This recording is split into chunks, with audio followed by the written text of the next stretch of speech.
본 방송에서 제공하는 투자 정보는 투자 판단에 대한 조언입니다. 방송에서 제공하는 주식의 가치, 가격 상승 및 가격 하락에 대해서는 방송사에서 보장하지 않습니다.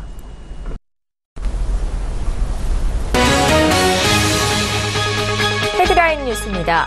뉴욕 증시에서 주요 3대 지수는 중국과의 무역전쟁 우려가 다시 커지면서 약세를 보였습니다. 뉴욕 증권거래소에서 다우존스 지수는 전 거래일보다 1.00% 하락한 24,758.12에 거래를 마쳤고 S&P 500 지수도 0.57% 떨어진 2,749.48에 기술주 중심의 나스닥 지수도 0.19% 내린 7,496.81에 거래를 마쳤습니다. 미국 상무부는 2월 생산자 물가지수 PPI가 전월 대비 0.2% 상승했다고 발표했습니다. 월스트리트저널의 전망치 0.1% 상승을 상회한 것입니다. 물가 상승은 연방준비제도의 기준금리 인상 속도를 높이는 요인이 될 수 있습니다. 다만 전문가들은 전날 소비자 물가지수 CPI와 오늘 발표된 PPI 결과를 보면 연준이 올해 금리를 시장 예상보다 더 많이 인상할 가능성은 크지 않다고 진단했습니다. 미 상무부는 2월 소매 판매가 전월 대비 0.1% 감소했다고 발표했습니다. 월스트리트저널 조사치는 0.3% 증가였습니다. 이로써 소매 판매는 2012년 4월 이후 처음으로 석 달 연속 줄었습니다. 2월 소매 판매는 전년 대비로는 4% 증가했습니다. 지난 1월 미국의 기업 재고는 시장 예상대로 늘었습니다. 미 상무부는 1월 기업 재고가 0.6% 증가했다고 발표했습니다. 월스트리트저널 조사치도 0.6% 증가였습니다.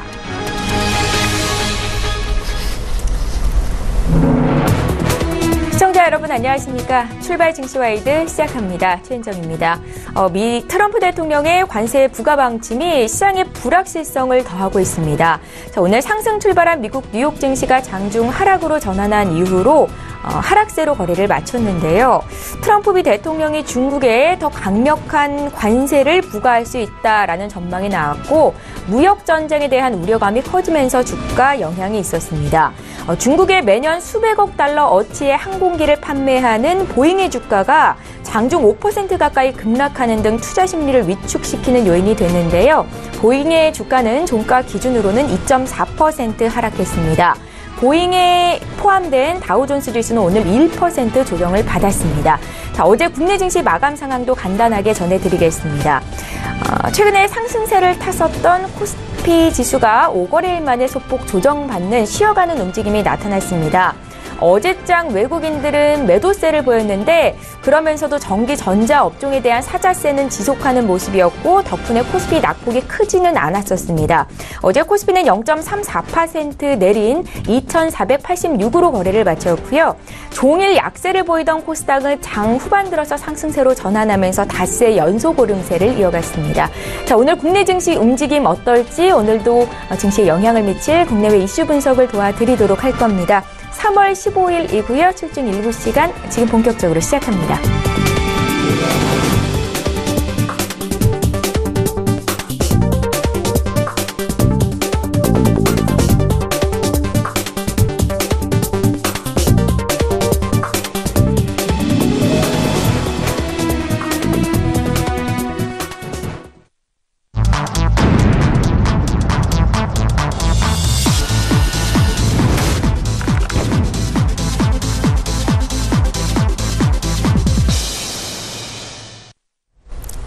예, 시장의 중심이 되는 이슈 분석해드리는 시간입니다. 글로벌 시시각각 오늘은 헌터스 경제연구소의 김진석 소장 모시고 자세한 이야기 듣겠습니다. 선생님 안녕하세요. 안녕하세요. 예, 저희 오늘 첫 번째 이슈부터 보겠습니다.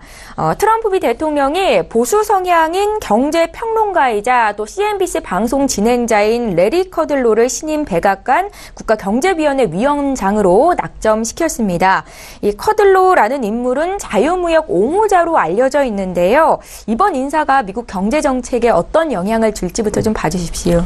네, 무엇보다 트럼프 대통령 취임 이후에 이제 미국의 장관들 그리고 지금 말씀하신 것처럼 백악관 경제 사령탑이죠. 아직까지는 뭐 내정이지만 이것이 아직까지 뭐 통과에 대한 과정은 필요하겠지만 새로운 인물 그러니까 터들러라는 인물이 또다시 미국의 어떤 중심에 들어왔다 이렇게 말씀 드려볼 필요 있는 것 같고요.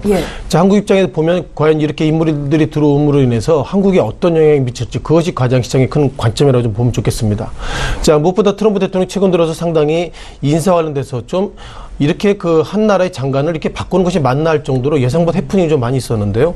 이번에 또 다른 인물, 지난 시기에는 우리가 게리콘, NEC 위원장, 전 위원장이죠. 또 다른 인물 관련돼서 커들러가 낙점됐다 이렇게 좀 나오고 있는 것 같습니다. 물론 어제 관련돼서는 NEC 또 다른 그 위원장 후보가 있었는데 현재까지 그 흐름으로 보면 이분이 좀 대시지 않겠나 좀 평가를 좀 가지고 있고요. 좀 몇 가지 좀 데이터를 찾아보니까 이분 나이가 올해 70이랍니다. 한 나라의 장관, 한국은 70세 장관이나 이렇게 소위 그 강요가 있는지 상당히 의문인데, 자, 미국은 이렇게 70세 이상에 되시는 분들, 그리고 과거에 어떻게 보면 제니 앨런 의장을 비롯해서 이렇게 연륜이 있던 사람들이 결국 경제적으로 기본적으로 수장하는 것은 미국 경제를 상당히 안정적으로 만드는 것은 아닌가 이렇게 기본적인 말씀을 좀 드려보겠고요. 트럼프 대통령이 작년 1월달, 그러니까 5월 1월이죠. 취임한 1년 됐습니다. 그 이후로 계속 인물들이 바뀌고 있는데 어쩌면 게리콘 전 NEC 위원장이어서 이 그 커들러한 인물이 들어오는 것 두 가지 의미가 있습니다. 앞서 좀 말씀하신 것처럼 어떻게 보면 직전 게리콘 NEC 위원장, 전 위원장 같은 경우에는 철강 정책, 이런 관세에는 상당히 반대한다. 그런 입장을 통해서 트럼프 대통령과 좀 갈등이 있었다. 이렇게 얘기를 하고 있고요. 지금 새로 부각된 이 인물도 철강이나 이런 부분 관련돼서는 여전히 부정적이다. 이렇게 얘기했음에도 불구하고 트럼프 대통령이 취임 이후에 뭐 그러니까 작년과 올해 합쳐서 약 20여 명의 강요가 이미 트럼프 대통령과 감정상의 문제로 떠났기 때문에 트럼프 대통령이 올 11월 달 그러니까 중간 선거를 앞두고 나에 대해서 부정적 얘기하는 사람도 나는 받아주겠다. 그런 어떤 의미로서 좀 해석하시는 것이 맞다 이렇게 보겠습니다. 다만 기본적인 팩트 관련돼서 그렇다면 철강이나 이런 부분들을 어떻게 해소할지 그런 부분들이 가장 큰 팩트인 것 같은데요.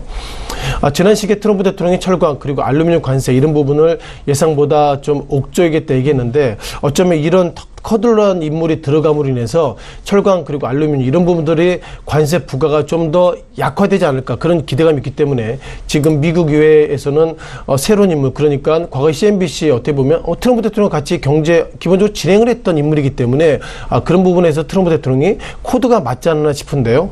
중요한 것이 이게 낙점이 됐지만 트럼프 대통령의 지금까지 특징으로 봐서는 너무 즉흥적인 것이기 때문에 커들러한 인물이 과연 낙점이 되고 이제 NEC 위원장이 됐습니다. 그때까지는 기본적으로 불안성은 좀 커지고 있다. 이렇게 좀 정리를 좀 간단히 해야 될 것 같습니다. 예, 트럼프 대통령의 고율 관세 정책에 세계 양대 경제 대국인 미국과 중국 간 무역 갈등이 격화되고 있습니다. 이런 가운데 중국이 이에 맞서기 위해서 미국의 국채 매입 규모를 줄일 수 있다라는 얘기도 들리는데요. 오늘 미국 시장이 빠졌지 않습니까? 이 하락 요인 역시 미중 간 무역 전쟁 우려감이던데요. 시장에 미칠 영향 좀 봐주십시오. 네, 그렇죠. 뭐 지난 어떻게 보면 3월 초 이후에 우리가 무역 관련돼서 상당히 이슈가 있을 때마다 미국 증시가 상승 하락을 변동성을 보였던 부분이 있고요.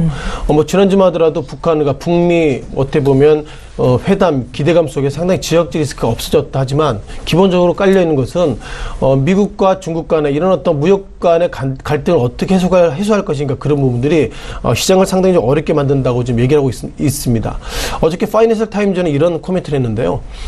중국도 가만히 있지 않을 것이다. 왜냐하면 중국이 미국의 국채를 많이 들고 있기 때문에 중국 입장에서 보면 미국이 그렇게 나가? 그러면 나도 뭐 채권을 팔아가지고 미국 경제 흔들 거야. 이런 어떤 얘기가 있는데 이런 얘기는 항상 중국이 미국을 향해서 좀 부정적 코멘트가 있을 때마다 있었기 때문에 아마 이것은 뭐 일시적이다. 이렇게 좀 말씀을 들어볼 필요가 있습니다. 아신 것처럼 이제 트럼프 대통령도 작년부터 올해 계속 뭐 SOC 투자 이런 부분을 계속 얘기하고 있고요. 또한 관세, 즉 법인세 인하를 이제 하기 때문에 법인세 인하가 중요한 것이 아닙니다. 법인세를 각 기업으로부터 적게 받는다면 그만큼 미국 기업의 소위 세금이 줄어드는데 그것을 어떻게 커버할까 그런 부분들 상당히 고민을 가지고 있고요. 자, 그러다 보니까 지난 시기에 미국의 T비ll 즉 10년 만기 재정부죠. 미국 10년 만기 재정부 채권이 계속 금리가 올라가는 것은 트럼프 대통령 돈이 없기 때문에 ATM이죠. ATM기처럼 계속 채권을 발행하다 보니까 미국의 금리가 올라가고 그러다 보니까 미국도 상당히 돈이 없어서 10년물 채권이 올라갔을 거야. 이런 평가를 가지고 있고요. 중국 입장에서 보면 이제 시진핑 주석이 아니라 시진핑 황제라는 얘기 할 정도로 네. 어떻게 보면 정협 이후에 인민대를 통해서 이제 시진핑 주석의 임기가 제한이 없다 이런 평가가 있기 때문에요. 그렇다 보니까 시진핑 주석이 인민들에게 혜택을 줍니다. 즉 나도 여러분들에게 법인세 그리고 이런저런 세금을 좀 줄여주겠다 이러다 보니까 중국이 들고 있는 미국 채권을 어떻게 보면 팔 수밖에 없는 핑계가 되고 있는데 일단 월가에서는 어쨌든 미국과 중국의 그 트럼프 대통령 그리고 시진핑 주석이 소위 세금을 상당히 적게 내는 그런 정책을 통해서 어떻게 보면 국민들의 마음을 좀 얻고 있는 것은 아닌가 이렇게 좀 평가를 갖습니다. 뭐 한국 정부도 뭐 같은 입장이죠. 예. 뭐 추경 그리고 일자리 이런 얘기가 어떻게 보면 말단부터 가장 어려운 그 국민들 좀 도와주겠다 그런 어떤 유화 제스처가 한국과 미국 그리고 중국 간에 좀 이어지고 있다라고 말씀 들어볼 필요는 같고요. 기본적으로 파이낸셜 타임즈가 바라보는 것은 그것입니다.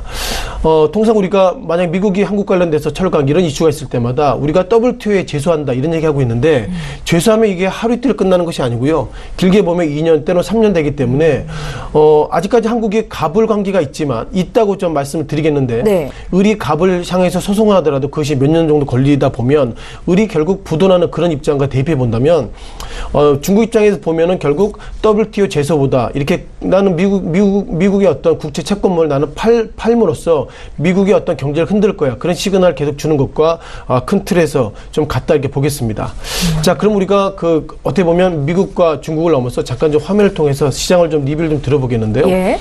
어쩌면 최근 들어서 이렇게 미국이 중국을 향해서 이런저런 관세 얘기하고 있는 이런 얘기 같습니다. 이거 보시면 좀 데이터가 의미가 있을 것 같은데요. 자, 미국 상무부의 통계 자료입니다. 그 가운데서 한국, 일본, 중국이 나오고 있는데요. 눈에 띄는 건 중국을 좀 보셔야 될 것 같습니다. 자, 미국 수입 시장 내에서 비중인데요. 미국 시장 내에서 수입을 100을 한다 그러면 2017년 그러니까 작년은 중국산 제품 그러니까 5개 중에 하나는 중국산 제품이 현재 미국에 들어가고 있고요. 2011년에 18.1%부터 최근 들어서는 작년까지 21% 등 중국이 미국에 상당히 어떻게 보면 수입을 좀 많이 하고 있다 이런 부분이 있어서 트럼프 대통령이 이걸 바라봤을 때 왜 중국이 미국을 향해서 수입을 많이 한다는 것은 미국의 일자리 그리고 무역 수지가 악화되는 요인일 거야 그런 의미가 있기 때문에 중국을 향해서 상당히 부정적인 코멘트를 하고 있는 것 같고요. 눈에 띄는 것들은 한국과 일본입니다.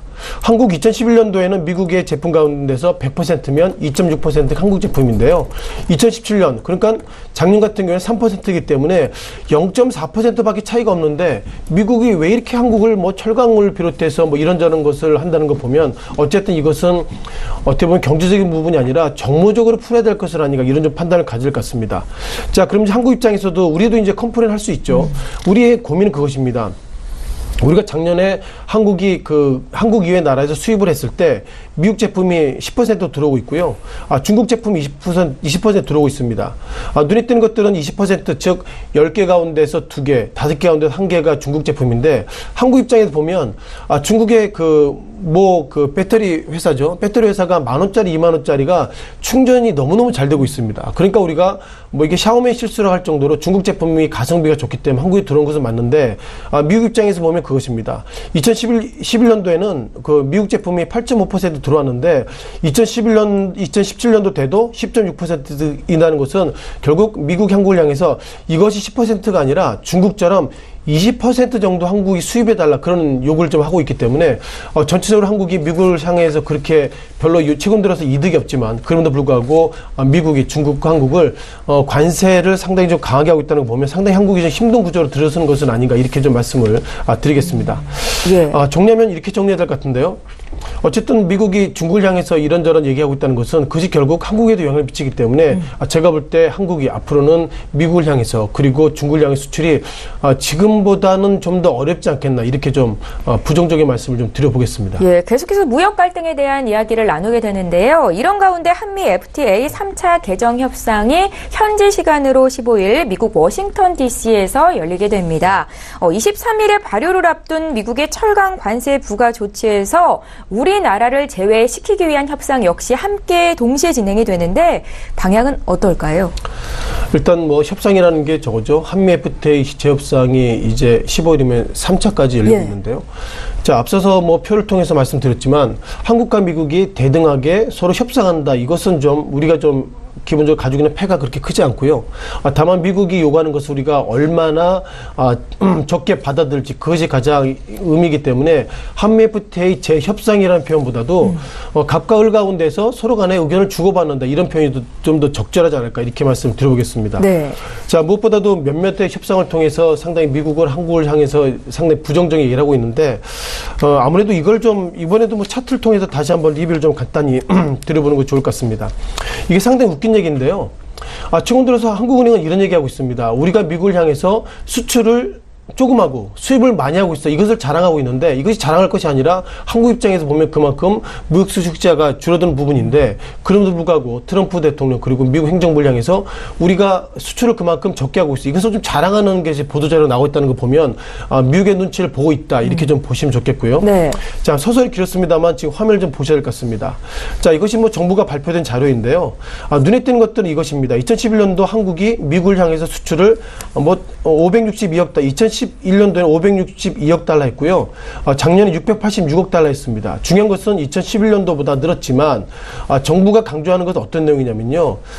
2010 결국 수출 부분이기 때문에 정점을 2014년 같은 경우에는 703억 달러, 그리고 15년, 16년, 17년도 들었을수록 2014년도 대비로 수출이 감소하고 있습니다. 이것을 지금 한국 정부가 오히려 자랑을 하고 있고요. 그만큼 한국이 미국을 상대로 수출이 적어지고 있다는 것을 보면 어떻게 보면 한국의 기술력이 줄어드는 것인지 아니면 한국 이외 중국이나 일본, 소위 경쟁력 있는 국가들이 미국의 어떤 그만큼 수출을 더 많이 하고 있다. 한국 입장에서 부정적인데 일단 정부는 이것을 수출이 줄어들고 있다를 자랑하고 있다고 좀 보시면 좋겠고요. 눈에 띄는 것도 수입 부분입니다. 이번에도 대입 수입 부분인데요. 한국 정부는 자랑하고 있습니다. 우리는 미국에서 수입을 많이 하고 있어. 그렇기 때문에 한미 FTA에 관련돼서 미국 정부는 전혀 신경을 쓸 수 없어. 이런 예상보다 아이러니컬한 모습을 가지고 있고, 자, 수입 부분은 이것도 2014년도를 보실 것 같습니다. 2014년도에는 453억 달러를 미국에서 수입해 왔는데요. 2015년도, 16년도, 17년도 들어서 상대적으로 미국을 향해서 수입을 많이 하고 있다. 이런 자랑하고 있기 때문에 전체적인 수지를 보면 우리가 미국을 향해서 수출은 줄어들고 있고 그리고 수입은 많아지고 있다는 거 보면 기본적인 틀거리는 한국이 이번에 한미 FTA를 의식하는 것은 아닌가 이렇게 좀 말씀을 드려볼 필요는 같습니다. 자, 그럼 우리가 몇몇 종목들 리뷰를 좀 드려볼 필요는 같은데요. 잠깐 우리가 포스코를 좀 보실 것 같습니다. 자, 포스코 3월달 이후에 정확하게는 2월 말 이후에 어떻게 보면 철강 그리고 알루미늄 관련돼서 좀 관세를 부과하겠다 이런 평가가 있는데 어쨌든 우리가 수출을 미국에 많이 하고 있죠. 포스코가. 그러다 보니까 작년 올해 2월 1일 날, 즉 40만 원대 이후의 저점, 이 시각 현재는 34만 원대까지 하락하고 있고요. 눈에 띄는 것들은 올해 2월 달부터 3월 달까지 이곳을 좀 빼고 좀 보시는 것이 좀 편하실 것 같은데요. 눈에 띄는 것들은 외국인들의 비중이 예상보다 좀 덤덤하게 나오고 있다. 이런 것을 보면 외국인들은 이번에 포스코 관련돼서 미국이 한국을 향해서 그렇게 좀 철강 관련돼서 그렇게 부정적으로 얘기하고 있지 않을 거야. 이런 좀 평가가 있는 것 같습니다. 정리하면 전체적인 틀거리가 예상보다 약화된 모습을 가지고 있고요. 따라서 미국은 한국을 향해서 이번에 관세를 넘어서더라도 올해 4월 달엔 또 환율 조작 의혹도 이런 이슈가 있기 때문에 전체적으로 이번에 한미 FTA 관련돼서 미국이 얼마나 이득을 취하냐, 한국이 얼마나 수성을 지키냐, 그것이 가장 관건이라고 말씀을 좀 드리겠습니다. 예, 미국발 무역 전쟁 우려가 증시 하락 요인이 되고 있습니다. 관련해서 전문가의 의견 들어봤고요. 오늘 글로벌 시시각각 헌터스 경제연구소의 김진성 소장께 들어봤습니다. 말씀 잘 들었습니다. 네, 고맙습니다.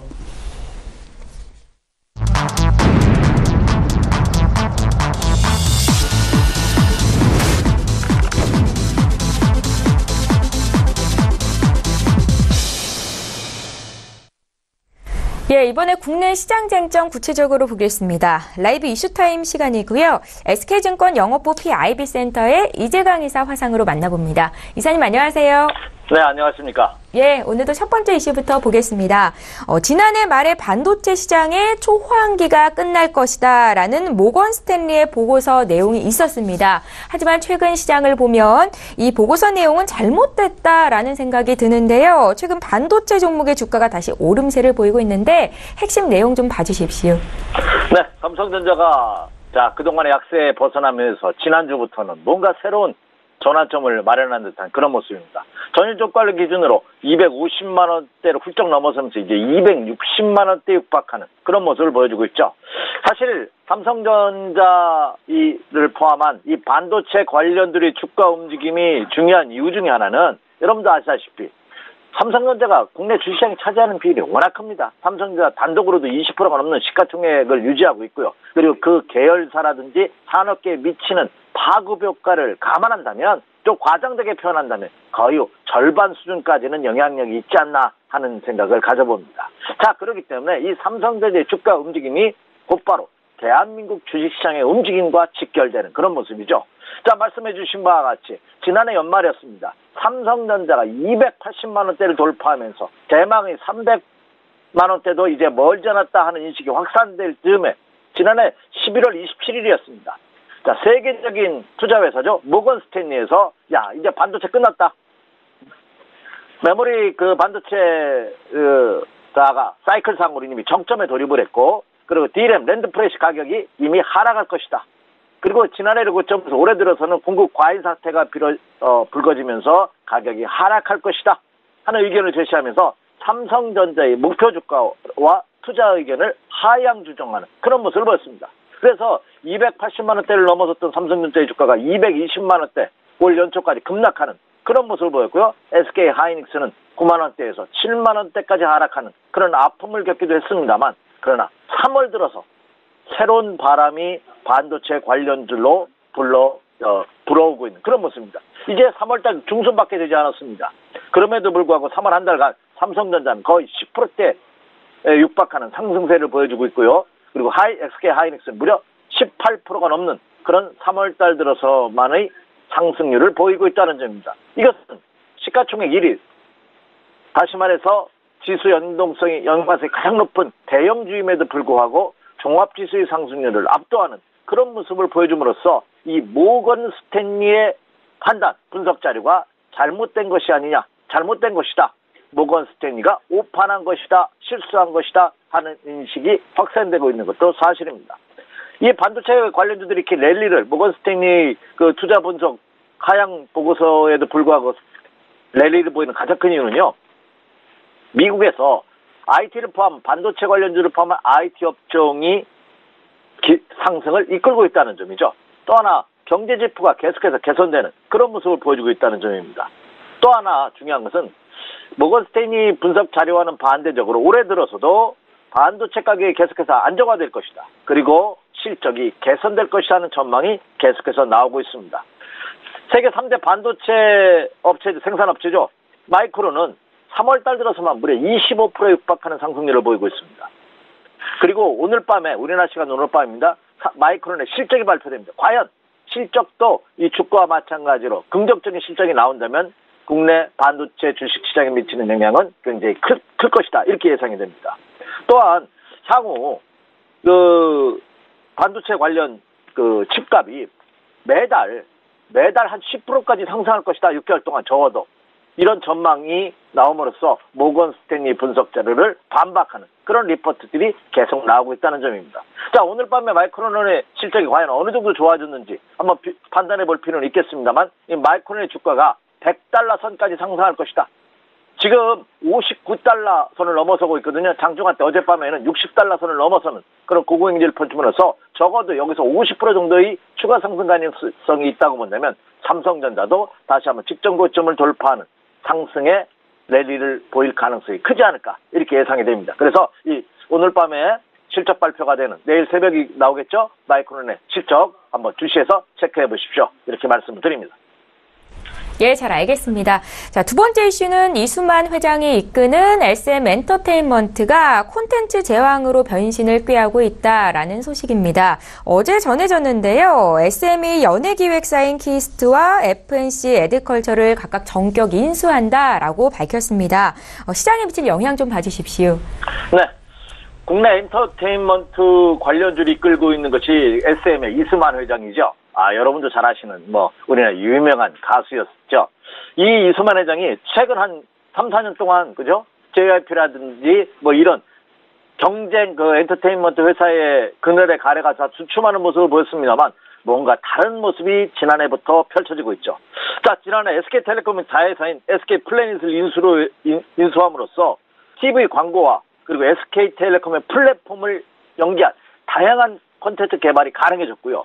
자, 올해 들어서는, 자, 3월달 들어서는 그 배용준 대표가 이끌고 있는 키스트, 그리고 FNC 자회사인 FNC 에드컬처를 인수함으로써 본격적인 M&A 사냥에 나서고 있는 그런 모습을 보여줌으로써 이수만 회장이 이끌고 있는 SM이 그 콘텐츠 제왕으로 등극할 가능성이 한층 더 가시권에 들어오고 있는 그런 모습을 보여주고 있습니다.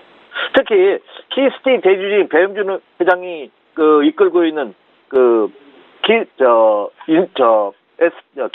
자회사를 인수함으로써 키스트를 인수함으로써 이 키스트는 그동안 그 마케팅 분야, 그 매니지먼트 분야에서 탁월한 지위를 확보하고 있었는데 이것 또한 시너지 효과가 발생할 가능성이 높고요. 또한 그 FN 에드컬처 인수로 인해서 콘텐츠 제작과 그리고 글로벌 사업에 굉장히 긍정적인 효과를 가질 가능성이 굉장히 높아지고 있습니다.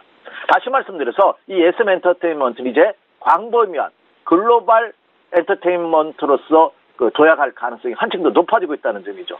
그렇다고 본다면 이 SM 엔터테인먼트가 이끌고 있는 엔터테인먼트 관련주들은 최근 들어서 한한령 완화에 따른 사드 보복 완화에 따른 대중국 수혜주와 맞물려지면서 하나 레벨업의 과정을 거칠 가능성이 굉장히 크지 않을까 이렇게 생각이 듭니다. 특히 말씀드렸던 키스트는요, 배용준 대표가 있죠. 배용준 대표가 이끌고 있는 키스트는 배우 김수현을 포함해서 소희연이라든지 김동, 손현주, 주지훈 등 국내 대표 배우들이 소속사고요. 그리고 FN 에드컬처는 며느리 모시기라든지 영웅상국지 같은 요즘 케이블 TV 시장에서 각광을 받고 있는 드라마를 제작함으로써 그 실력을 인정받은 회사라는 점이죠. 그렇게 된다면 콘텐츠는 콘텐츠, 매니지먼트는 매니지먼트, 그리고 SK 플랜 인수로 인해서 다양한 콘텐츠를 개발이 가능해짐으로써 이제 본격적인 토탈 엔터테인먼트 회사로서 도약할 가능성이 한층 더 높아지고 있다. 그리고 이번에 인수한 회사들이 각 업종의 대표주자 그리고 어느 정도 기득권을 갖고 있는 회사들을 흡수 합병함으로써 시너지 효과가 본격적으로 가세할 가능성이 높다. 특히 키스트의 경우는요, 단순히 배용준 회장이 키스트를 매각한 것이 아니라 또 SM 엔터테인먼트의 지분을 추가적으로 확보함으로써 윈윈 전략이 가능해짐으로써 시너지 효과를 낼 가능성이 한층 더 높아지고 있다. 그래서 투자자분들께서도 이 엔터테인먼트 관련주, 미디어 엔터테인먼트 관련주들은 한번 3월달에 관심을 가져보셔도 좋지 않을까 이렇게 예상이 됩니다. 예, 잘 알겠습니다. 이제 오늘장 투자 전략을 여쭤볼 텐데요. 어제 코스피 조정폭이 크지 않았던 이유는 외국인들의 순매수가 전기 전자 쪽으로 계속 이어지고 있다는 점이었습니다. 오늘 전략 어떻게 짤까요, 이사님? 네. 예.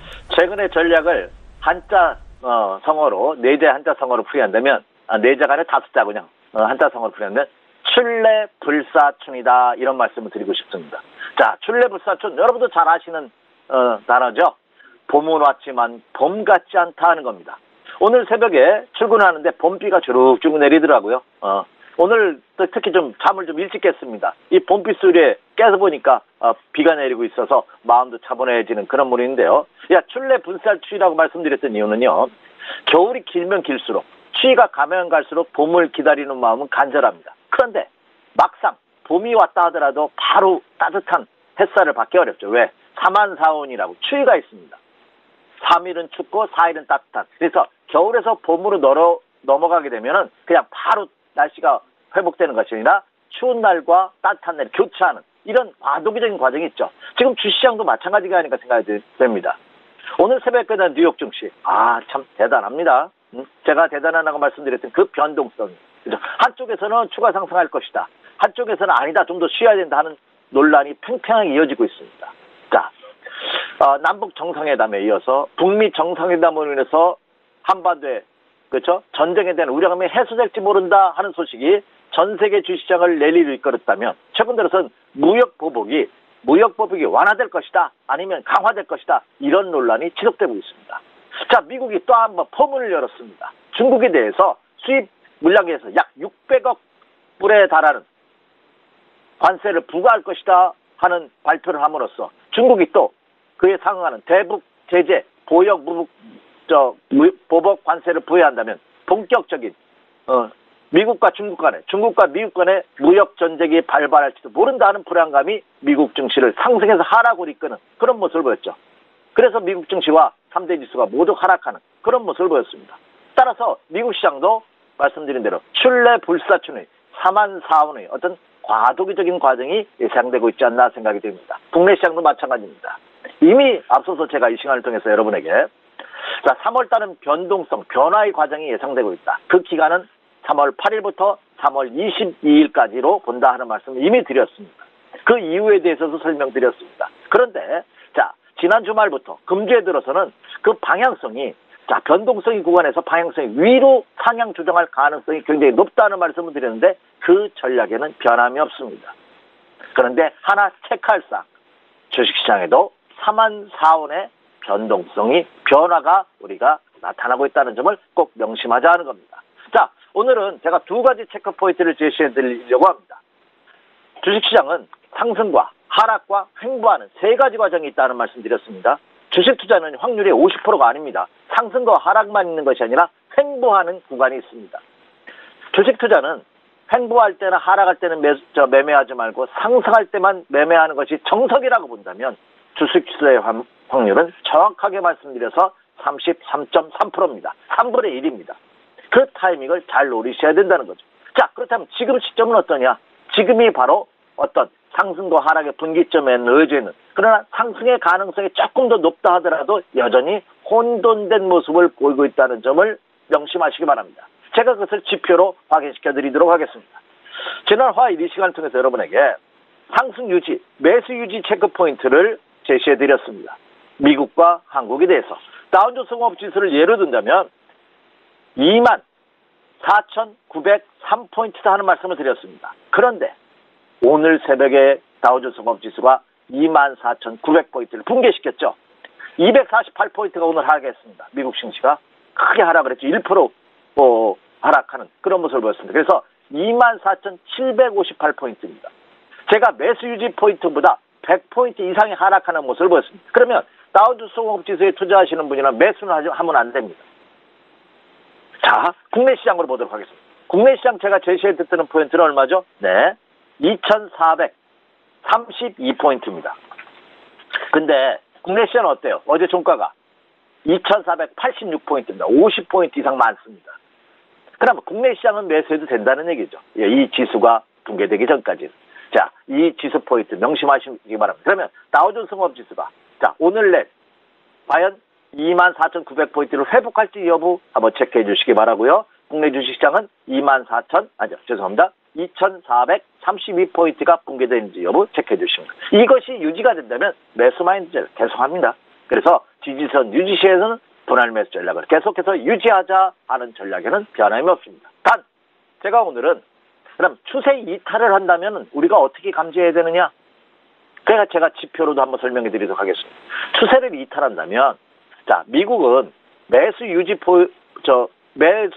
포인트가 그 지지선이 붕괴가 됐습니다. 근데 추세 이탈은 24,471포인트입니다.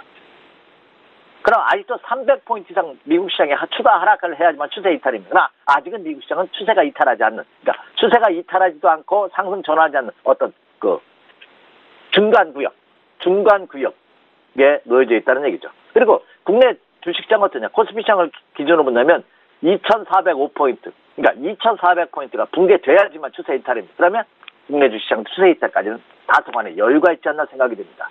자, 이 제가 제시해드린 두 개의 포인트를 꼭 명심하시면서 매매 전략을 세우신다면 여러분의 투자 전략, 매매 전략을 세우시는데 커다란 도움이 될 것이다. 이렇게 말씀을 드립니다. 자, 그렇다면 제가 말씀드린 두 가지 체크 포인트 중에서 추세 이탈 포인트도 아직 붕괴되지 않았고요.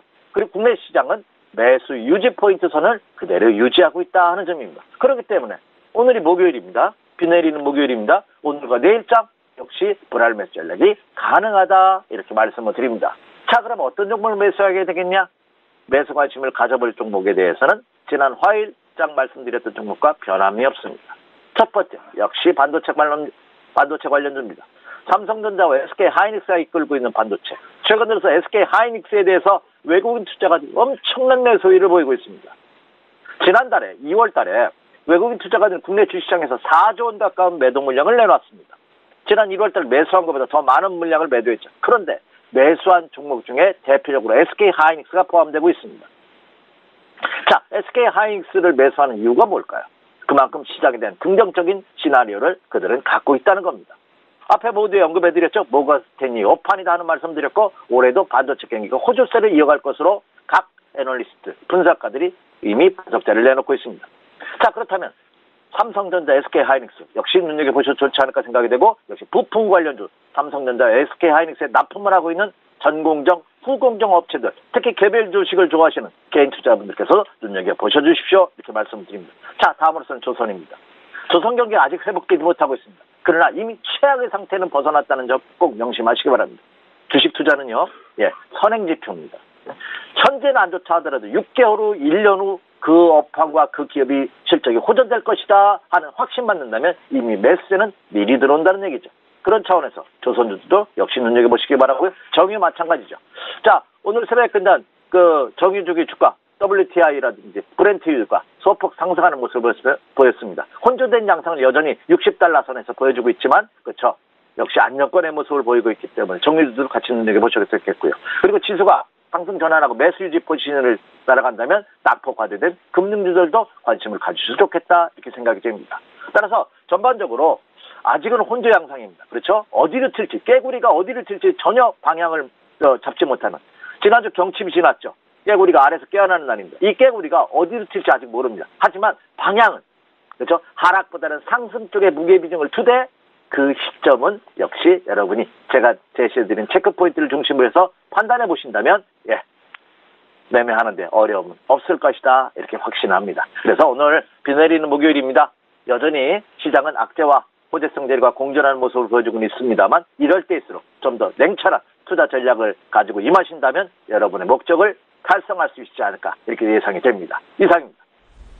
예, SK증권 영업부 PIB센터의 이재강 이사 화상으로 연결받습니다. 고맙습니다. 네, 감사합니다.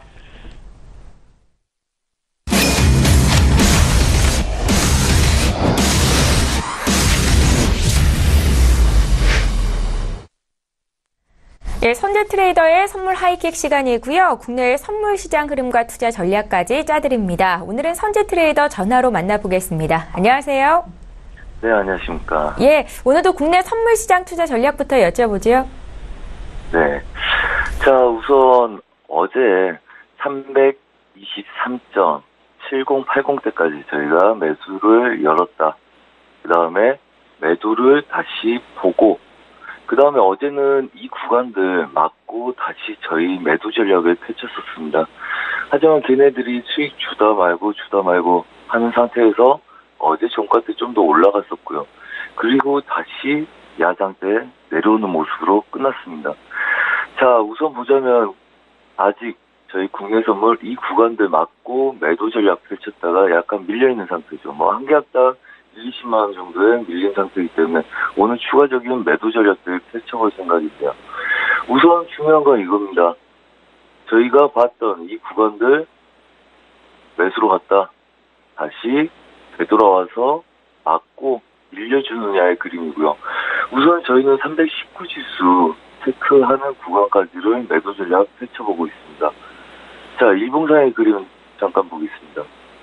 자, 어디로 가든 얘네들은 윗구간은 막고 싸우겠다는 지속적인 전략들 그대로 갖고 있고요.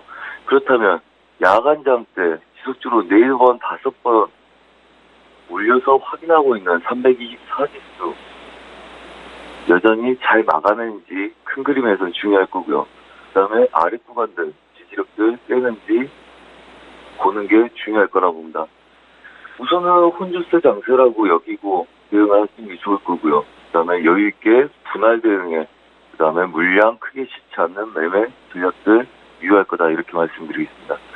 우선은 삼성전자 우리가 9점에서의 매도 전략 그 다음에 매수 전략, 목표가, 매도 전략 이 세 군데를 저희가 변곡점을 다 미리 예상해서 찝어드렸습니다. 그리고 이 구간에 혼조세고 삼성전자 추세 저항에 상단부에 놓여있죠. 오늘 삼성전자 264만원대 안착하는지 여부 굉장히 중요할 듯 보입니다. 안착하지 못한다면 여전히 이 구간 보합에 될 가능성이 높겠죠. 한마디로 국내 선물과 모든 지수들 이 윗구간, 아랫구간 중심 근처에서 행보할 가능성이 높다 이렇게 말씀드리겠고요. 그 다음 미국 지수, 저희가 많이 매매하는 나스닥 위주로 말씀드리겠습니다. 자, 추세 매수 이 구간까지 연다고 말씀드렸었고, 저희는 오기 전부터 이 구간에서 매도로 돌린다고 말씀드렸죠. 그래서 지속적으로 매도 전략 펼쳐서 잘 또 수익 내고 있습니다. 자, 6,980 지수들 추세 지지력이 있기 때문에 아직은 이 구간들 혼조세일 가능성이 높죠. 자, 이렇다면 매도 전략들 분할로는 싸우 범직한 그림들이다. 지수들은 다 그렇게 보입니다. 하지만 저희가 가장 주목한 거는 일봉상에서의 상방 제약. 이 구간들 안착하지 못한다면 여전히 이 구간들이 단기 고가일 가능성이 높다. 하기 때문에 굉장히 보수적인 전략들 펼치시기 바라고요. 국내 선물도 위아래 구간들, 보합 구간들 여전할 거다. 이렇게 생각하고 저희는 대응하고 있기 때문에, 그리고 이 아래 구간이 깨진다면 313지수까지도 가능성이 있기 때문에 굉장히 보수적으로 물량 늘리지 않고 매매하는 전략이 필요하다. 이렇게 말씀드리겠습니다. 네. 예, 저희 바로 이어서 해외 선물시장 투자 전략도 구체적으로 듣겠습니다. 네, 우선 달러 인덱스 추가적으로 이 구간들 돌파하는지를 지속적으로 본다고 그랬습니다. 89.90대죠. 자, 저희는 눌림 매수 전략들 펼쳐서 수익을 내는 중이고요. 그렇다면 유로 달러 어제 매도 전략들 드렸었고요. 저희 방에서는 이딩의 이 자리 목표, 그 다음에 추가적인 반등 시에 매도 목표 본다. 그래서 지속적으로 매도를 끌고 가고 있습니다. 자, 오늘 또 반등 이후에 지속적인 매도 전략 위주로 보시라 이렇게 말씀드리겠고요. 단 쫓아가는 매매보다는 항상 아시아 유럽장 반등을 기다렸다. 1차 매도, 2차 매도 전략 펼치는 게 좋을 거 이렇게 말씀을 드리겠고요. 자, 그렇다면 크루드 오일도 보겠습니다. 자, 크루드 오일 어제 윗구간, 아랫구간 목표를 드렸습니다. 자, 어제 지수가 있었고요. 지수 이후에 추가적인 매도에 반등 여력까지 보여줬습니다. 61달러 오늘 안착하는지 굉장히 중요하겠고요. 그 다음에 61달러를 안착하기 위해서 90대, 80대 이 구간들 지지력에서 바로 배팅이 들어가느냐, 아니면 오늘 또 눌림 60.60 매수가 유효하겠느냐, 이걸 보는 겁니다. 자, 오늘 주력은 60.60 눌림 매수 전략이고요. 목표는 62달러까지를 추가적으로 본다. 자, 저희가 해외 선물 쪽도 모든 병목들 다 긁어서 매매를 해오고 있습니다. 물론 굉장히 위험한 구간들이기 때문에 추가적인 그림들 조심하라고 말씀을 드리겠고요. 그 다음에 수렴 구간이기 때문에 방향성보다는 수렴 돌파 이후에 추세가 날 가능성이 높다. 그 다음에 그렇다면 보수적인 대응을 하시라 이렇게 말씀을 드리겠습니다. 자, 골드도 마찬가지입니다. 어제 매도 전략에 추가적인 매도 전략들 보고 있습니다. 단 유로 달러와 골드 바로 오늘 오전에 저항들 막아내지 못한다면 추가적으로 상방 한 번 더 밀렸다 올 수 있기 때문에 물량 늘리지 않고 지금 갖고 있는 전략들 그대로 행하시든지 아니면 분할 전략으로 추가적인 목표를 보시라, 달러 강세에 배팅을 하시라 이렇게 말씀을 드리고 마무리를 하겠습니다. 예, 오늘도 말씀 잘 들었습니다. 고맙습니다. 네, 감사합니다. 예, 선재 트레이더의 선물 하이킥 시간이었습니다. 저희 1부 시간 이제 마치겠습니다. 잠시 뒤 출중 2부 시간에는 시청자 여러분들 종목 상담해 드리는 시간이 있는데요. 샵 0082번으로 문자 보내주시면 되겠고요. 건당 100원의 정보 이용료가 부과됩니다. 저희는 잠시 뒤 2부 시간으로 다시 오겠습니다. 고맙습니다.